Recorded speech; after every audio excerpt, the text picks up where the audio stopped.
Good afternoon. Thank you so much for joining me today. Thank you, Senate President Peter Courtney. After more than 40 years of public service, your imprint on Oregon will not be forgotten. Congratulations to new House Speaker Dan Rayfield, and a warm welcome to all of our new legislators. You are in for quite a ride. It is my incredible honor to, one last time, follow our tradition of addressing Oregonians at the start of the legislative session and lay out the critical issues facing our state and how we are working to address them. I stand here today at a pivotal moment for Oregon.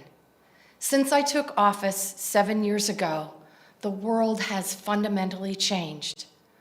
Oregon has undoubtedly faced some of the most challenging times in our state's history. The beginning of a global pandemic, wildfire seasons that have increased in intensity with devastating impacts to match, historic floods, ice storms, and heat waves brought on by a worsening climate crisis, and divisions that have deepened across our country in ways we have never experienced before. Despite these difficult times, Oregon has also fundamentally changed for the better. We have accomplished some incredible work over the past few years. We've shaken up the status quo. Oregonians, more than ever, have come together to weather these storms, and our state is the better for it. Our economy is stronger than it was before the pandemic. Family incomes are on the rise. The unemployment rate is near record lows. And as we continue to recover from the pandemic together, we are building a just and equitable Oregon. Collaboration, a deep love for Oregon, and our collective determination to continue making our state a better place for everyone have led to our successes every step of the way. Just a few months ago, I sat in a conference room with representatives from Oregon's timber and environmental industries.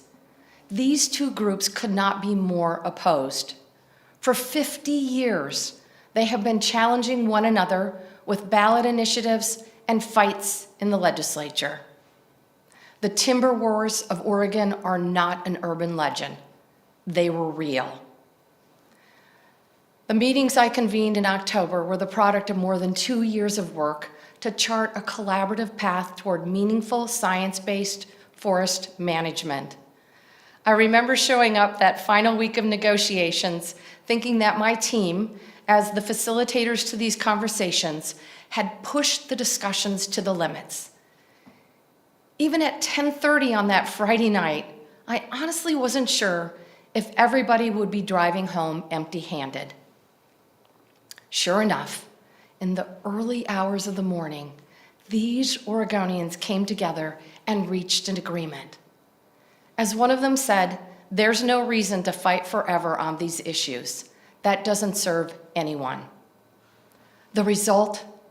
A historic agreement to update the Forest Practices Act that will ensure Oregon continues to have healthy forests, fish, and wildlife, as well as economic growth for our forest industry and rural communities.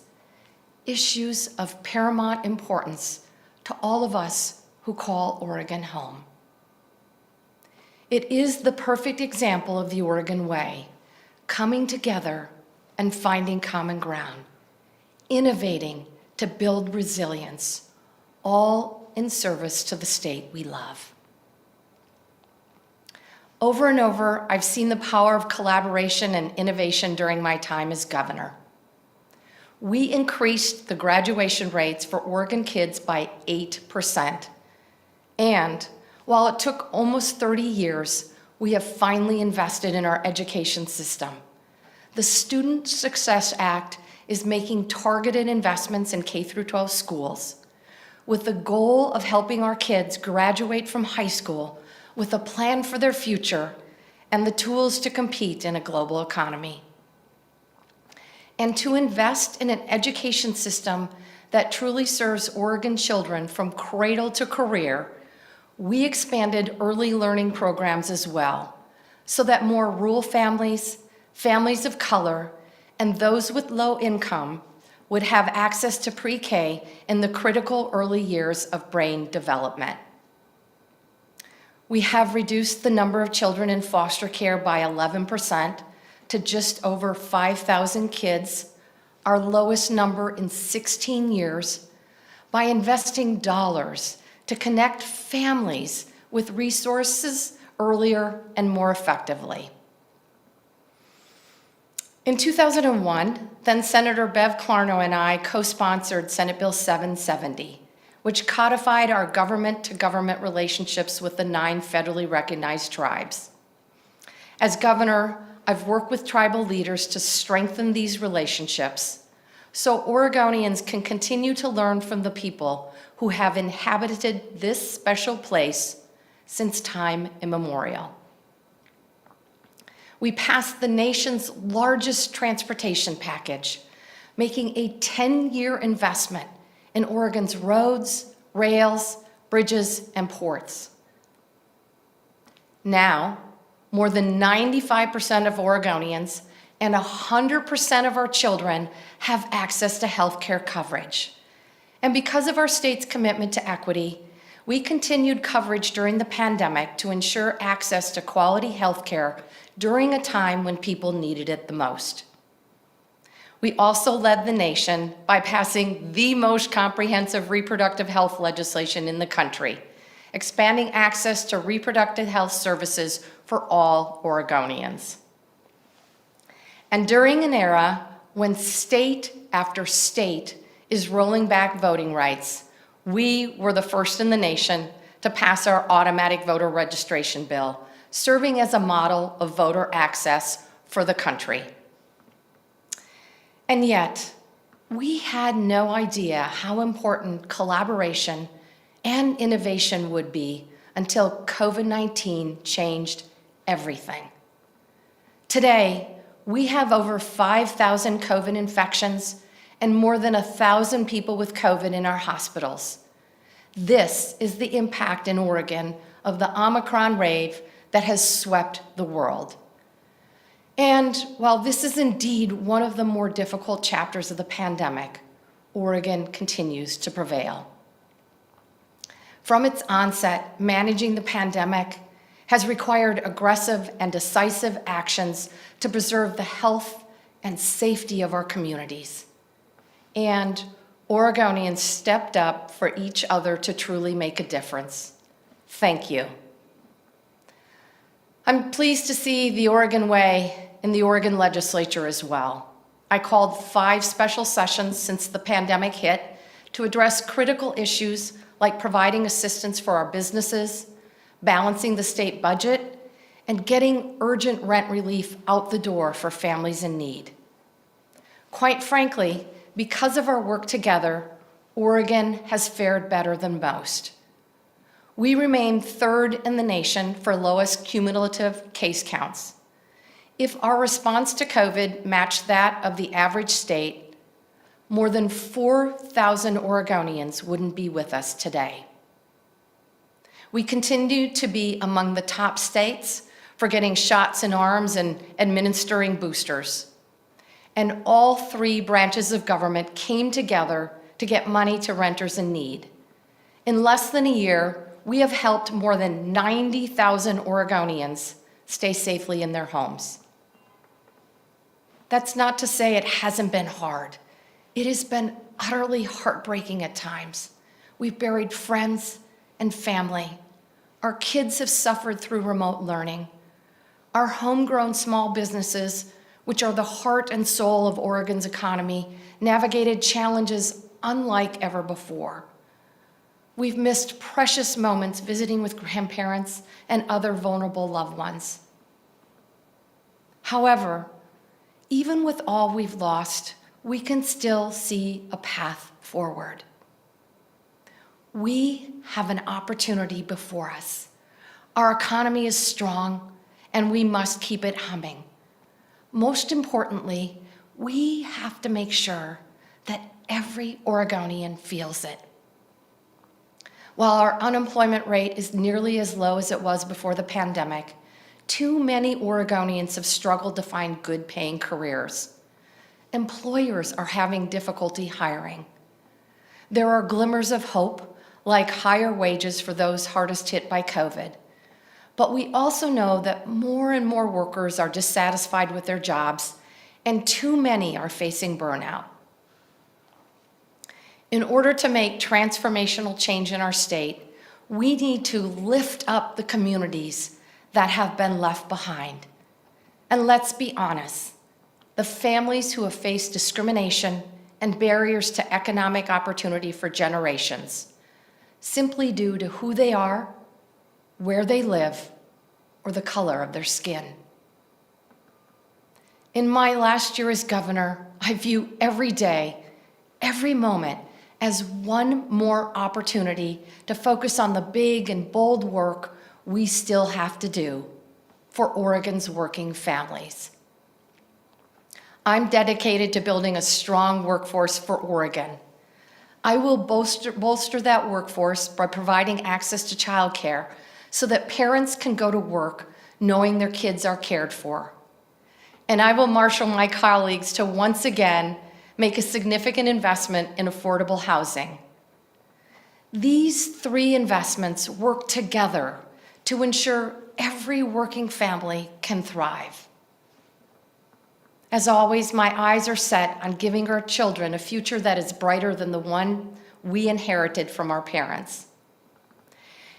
And it's not lost upon me that we also have a unique moment right now to leverage record resources and funding to achieve this vision. Let's get this done. Building a strong future for our kids and working families means removing the roadblocks that prevent them from reaching their full potential and putting the pieces in place to build fulfilling careers. High-wage careers, not just jobs. Every single employer I talk to is having a hard time hiring the workers they need. You can literally see and hear this with now hiring signs hanging in store windows and stories of interviews conducted on the spot. In the spring of 2020, I launched my Racial Justice Council to center our work in the voices of those most impacted by systemic and institutional racism. What became very clear was that an underlying theme touched every single issue the RJC focused on. Our workforce system was broken. Even today, in the middle of Oregon's strong economic recovery, the doors of opportunity remain closed for too many families, particularly our Black, Indigenous, Latino, Latina, Latinx, Asian, Pacific Islander, tribal, and people of color, people with low incomes, and those living in rural communities. But the truth is, herein lies an opportunity to connect Oregon's people to Oregon's jobs. So I directed my team to work with the Racial Justice Council, as well as business leaders and workers, to develop a comprehensive package that would seize this moment and open up pathways to a workforce of the future, one that reflects the face of Oregon and meets the needs of our communities, businesses, and industries. Future Ready Oregon is a $200 million package that invests in job training with a focus on three key industries in need of skilled workers: healthcare, tech and manufacturing, and construction. However, we must do more than give people particular job skills. At the heart of Future Ready Oregon is the idea of earn and learn. We need to help Oregonians create a career ladder. We need to take an entry-level job like a certified nursing assistant and provide the skills to advance to careers in paramedicine, nursing, or healthcare administration. That's turning a job into a career. Future Ready Oregon will help people like Ada, who was born and raised in Astoria. Ada loves the water, loves working on Oregon's beautiful coast, and plans to become a maritime engineer helping build ships. Growing up, Ada's household was just her and her mom. When her mother was forced out of work due to an injury, Ada started to work supporting their household. Picking up night shifts at a local cannery, she struggled to balance her high school and trade work, all while working hard to make rent and pay the bills. She often got little to no sleep, and she found herself with almost no time to complete her homework. So Ada went to the GED program advisors at Clatsop Community College and explained her situation. They connected her with Oregon's Youth Development Division and Northwest Oregon Works, and with their support, she was able to earn her GED and learn new skills in her trade, all while gaining access to rent assistance and a computer to complete her schoolwork. Earning that GED set Ada on the course to achieving her dreams. She is now a student in a seamanship program, learning the skills needed to truly take her career to the next level as a maritime engineer. In Ada's own words, being a first-generation student, daughter of an immigrant mother, the hope I was given was extremely appreciated. The building blocks of Future Ready Oregon can be summarized in 3 key investments. First, we will surge an immediate $92 million to the programs we know are currently working, like Constructing Hope, which helps Oregonians get back on their feet with no cost construction training and career advancement support.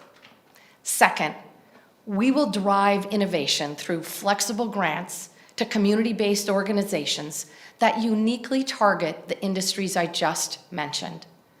Like Ochin, who is providing technology training for people in their own communities with a goal of placing them in good paying jobs in healthcare. Centered in equity, this program meets people where they are at, whether you're a single parent, veteran, or a person living with a disability. This is a win-win. And last, we know Oregonians cannot be successful and productive in our economy without meeting their basic needs, like stable housing and childcare. We will be launching navigators across the state to make sure Oregonians in our job training programs have what they need to succeed. That could mean financial help with school tuition. It could mean providing software programs to help someone complete their coursework. It could be assistance with transportation or housing. We are asking Oregonians, what do you need to stay on your career path and land that good-paying job? We will help. Done right, Future Ready Oregon will set us on a course to greater prosperity and equity for all. One thing we know people need in order to get back to work is consistent and accessible childcare. Childcare is a basic necessity. It is just as critical to our economic recovery as infrastructure. For working parents, childcare is infrastructure. That's why, alongside Future Ready Oregon, I'm working with the legislature to pass a $100 million investment that will expand childcare access to serve more families and provide professional learning opportunities and higher compensation to develop and retain our providers. I will also continue to advocate for additional federal investments in our youngest so that we can ensure that every family has access and every single child has care. Even with these investments, we also know one of the greatest barriers to showing up to work or sending your kids to school is dealing with the impacts of houselessness. It is a vicious cycle that must end, one that requires good-paying jobs and affordable housing.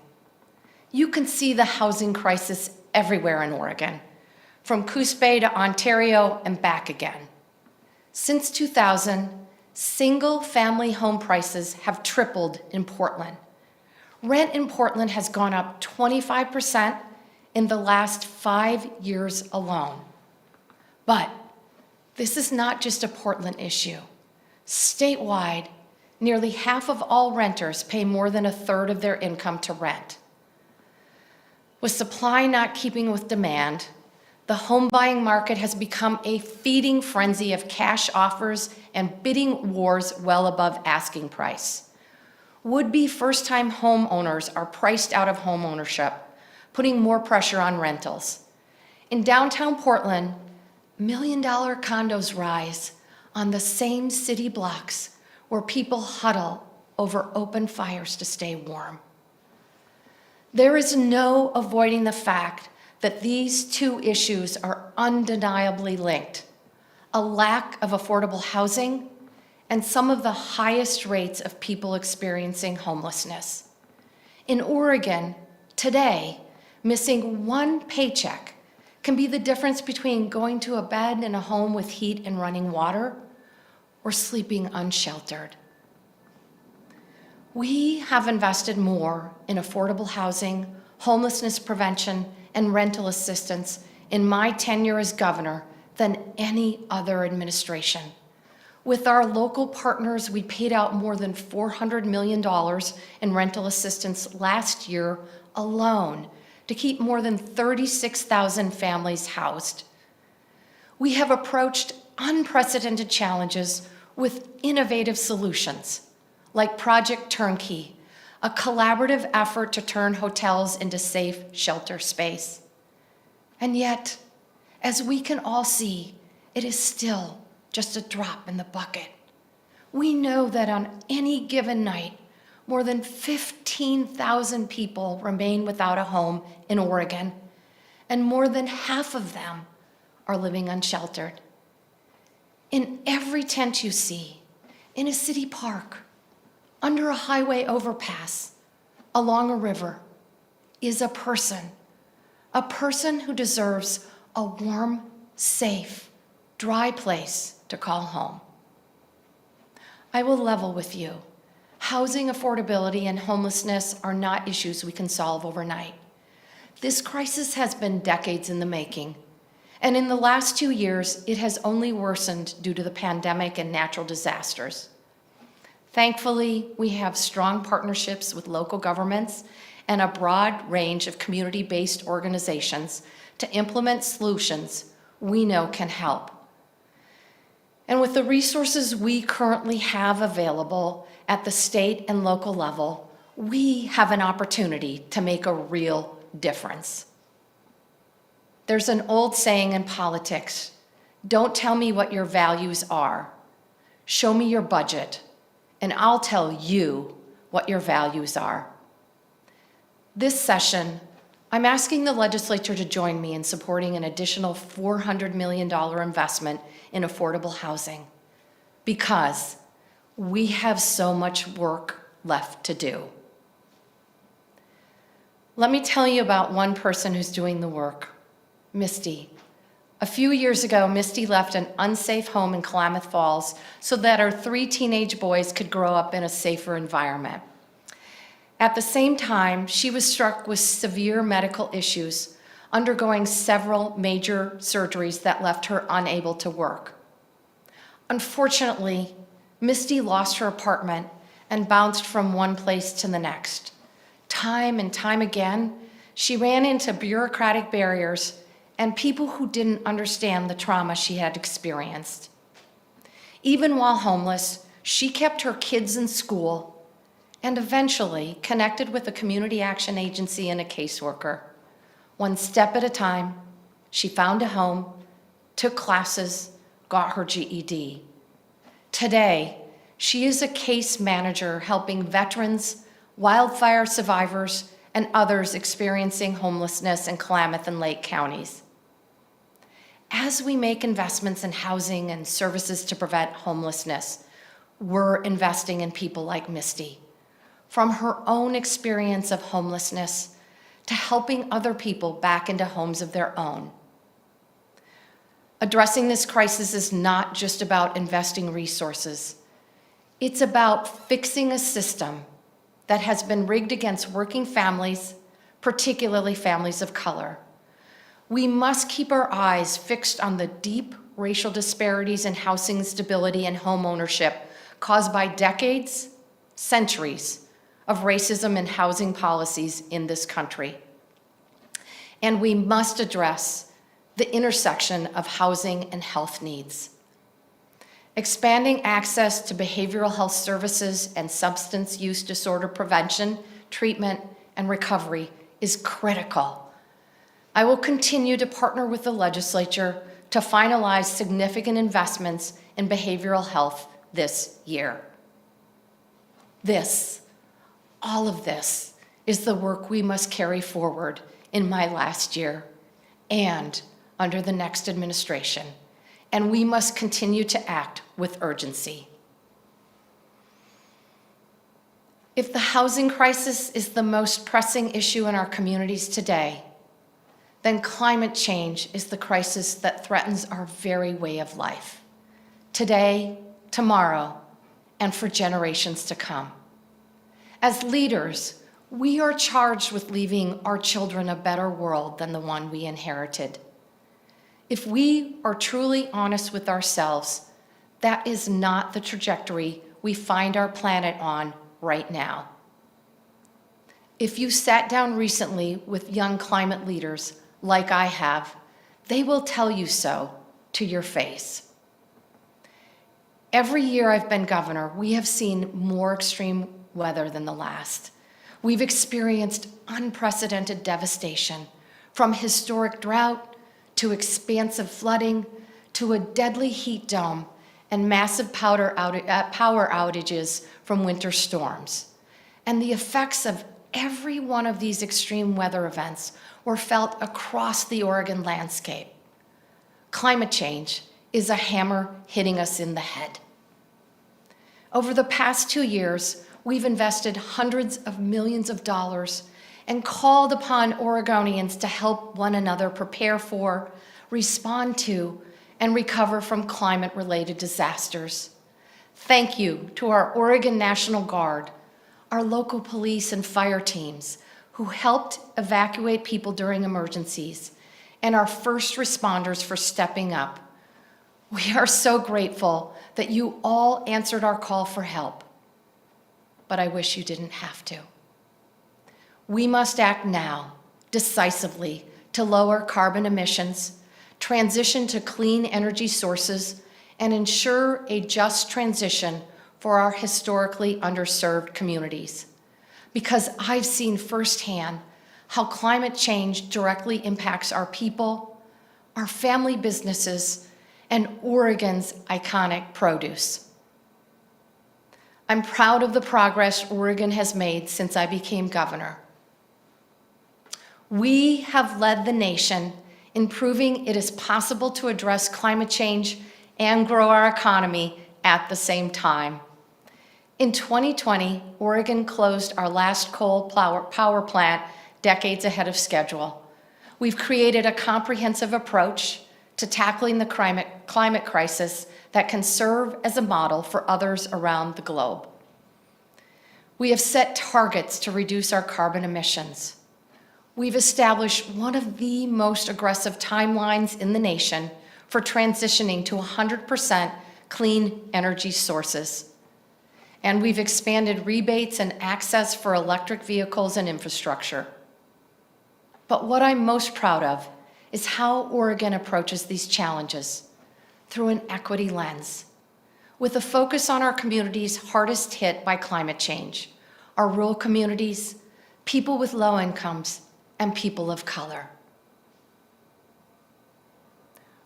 We've come together before to make investments like the ones I just outlined. And those investments are a big part of the reason that Oregon was able to weather the last 2 years of turmoil better than most of the country. No one needs any proof that investments like these work. We just need the will to put our differences aside and focus on that which is greater than ourselves and greater than our political aspirations, for the success of our state and everyone living in it. As I enter my last year as governor, I still have moments where it feels surreal to have sat in this office and guided our state through a global pandemic. While COVID-19 may have defined these times, it doesn't need to define our lives. Oregonians have worked together to prevent the worst impacts of this virus. Now, we must transition from a rolling crisis into a sustainable posture that supports our workers, businesses, and healthcare industry. I have always believed that it is the governor's job and government's role to serve every Oregonian, no matter who they are, where they come from, or how they vote. That is our job as public servants. As leaders, we're charged with leaving the world a better place than we've inherited. As adults, we strive to pass the torch to our kids so they can succeed as the next generation on a higher plane of life. These will not be the last challenges our state faces, but I sure hope those that follow can learn how we navigated them. To all the future governors of our state, to the elected leaders who will come next, to our future business and community leaders and youth who will follow our footsteps, let me leave you with this: find the opportunity, even in times of crisis, especially in times of crisis. That's how we will continue on this journey of transformational change for Oregon. That's how we pursue justice. That's how we heal divides and collaborate in ways that serve our state. That's how we honor this beautiful place we call home.